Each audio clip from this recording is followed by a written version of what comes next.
আপনি বিশ্বাস করবেন না কবরের ভেতরে সে যা দেখল। একদিন এক কবর খননকারী কবরস্থানের নতুন একটি কবর তৈরি করছিল। খুঁড়তে খুঁড়তে হঠাৎ পাশের একটি পুরনো কবরে আঘাত লাগে, দেয়াল ভেঙে ধসে পড়ল।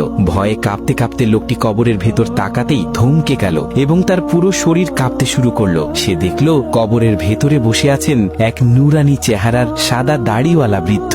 বৃদ্ধের হাতে একটি কিতাব, আর প্রতিটি হরফ সোনালী আলোয় ঝলমল করছে।